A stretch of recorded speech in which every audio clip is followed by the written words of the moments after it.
guilty of it, right? We're in a hurry, we're hungry, and so we just go to the drive-thru, the nearest fast food restaurant. But just because it's convenient doesn't mean it's good for you. Indeed. Christina, don't worry, because today we are here with nutritionist Dr. Felicia Stoller, and she is going to teach us some simple ways to keep our hearts healthy. God, good to have you with us. Nice to be back. So, you know, one of the things when we think about heart health, people frequently think of that as a man's issue.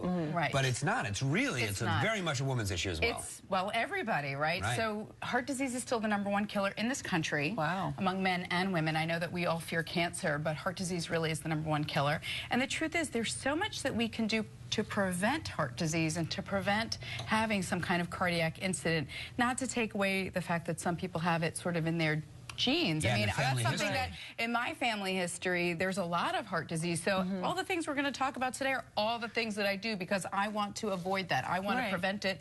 I've had the benefit of being in a field so I could learn a lot about it. So I can really try to work hard to undo anything that maybe is in my genetic makeup. Why is it more prevalent, though, for females than males? Well, I think the issue really is that a lot of times women are not taking care of themselves. We put everybody else first, especially the moms, right? And, you know, and dads do the same thing, too. But, you know, I think for a lot of women, myself, I'm just as guilty.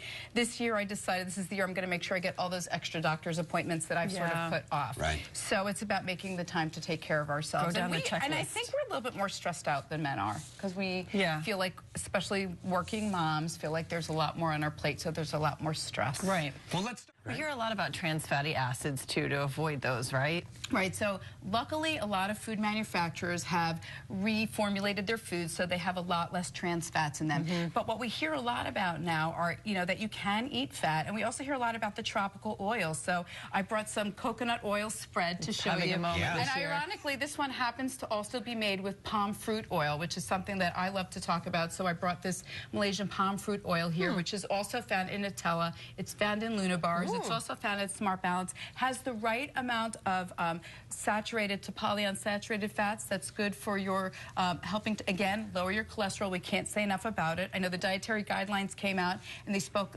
about not eating cholesterol in terms of raising cholesterol, but there are better for you fats we can have to lower your cholesterol. And people were afraid of eating nuts as you were pigging out on them over here.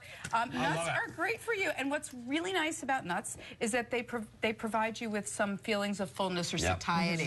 So that's really great too. So you can have nuts, you can have oils. I mean, I remember, you know, many years ago thinking you can't ever eat fat. And what we've learned even for the 15 years I've been in the field is that the fat recommendations have definitely shifted. We can have more fat. There are reasons to have it. Essential fatty acids, right? Vitamins A, D, E, and K are needed to be in fat and they're transported in fat. The other thing too with the palm oil is it has something called Tocotrienols, which again, I was speaking a little bit before about strokes. It helps to prevent brain damage in the case of stroke. And we can never know when we're going to have one. So which is good. It's good to have this stuff. And it's found in Mother Nature, and we just sort of have to harness it and use it for, you know, protecting our hearts. Because our hearts are a muscle that needs to be worked out every day. Thank you, Dr. Stoller, for all those tips.